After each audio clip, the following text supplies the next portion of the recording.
Here's my reaction to this year's Oscar nominations. So we're starting off this list with violence because they included Indiana Jones and the Dial of Destiny, which is such a blatant legacy nomination. Which took a nomination from Spider-Man Across the Spider-Verse, which would have won in any other year if it wasn't for this masterpiece of a score from Oppenheimer. But this gets cancelled out a little bit because they included Godzilla Minus One for Best VFX, which shows it might be a just world. But it's not a just world because Oppenheimer wasn't even the shortlist for this category. Animated feature was pretty standard because we basically just have this two-headed race in Boy and the Heron and Spider-Man. Cinematography was pretty standard because they included Oppenheimer, but for all you fans of Saltburn out there, this is not the Teen Choice Awards. But I thought it really deserved a nomination for this category. For screenplay, we're going to start off with original. This year is kind of a weak category because of the whole Barbie eligibility issue. So as long as I saw Anatomy of a Fall, Holdovers, and Past Lives in, I was fine with this category. But I'd like to have seen Iron Claw get nominated.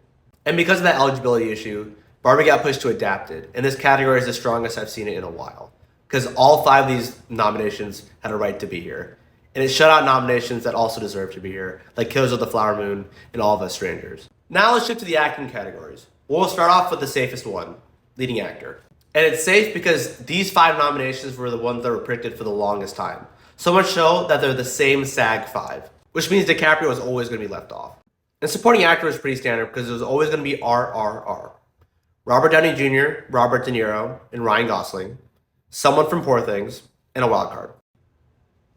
And that wildcard happened to be Sterling K. Brown, which is fine, but I would love to have seen this nomination go to Charles Melton, Dominic Sessa, or even the golden god, Glenn Howerton. And now the chaos starts because we get to the actors categories.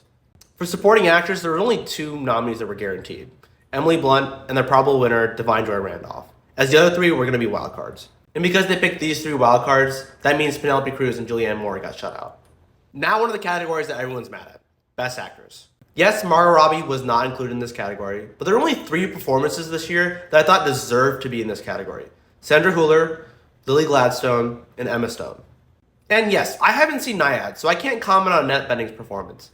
But if we take her performance out of this, I sort of put Greta Lee in over Margot Robbie. And the other category that caused controversy was director, because it didn't include Greta Gerwig. But the thing is, it's such a deep category this year. Like, look at the nominations. Who would you have taken off? I thought 4 of them deserved to be here. Let's hypothetically say I take off Zone of Interest. I'd still rather have put in Celine Song or Alexander Payne in over Greta Gerwig. But let's get back to normalcy for the final award because Best Picture was pretty standard. These 10 were the ones that are always predicted, and while I've loved to have seen Spider-Man get nominated, it lost its momentum the minute award season started.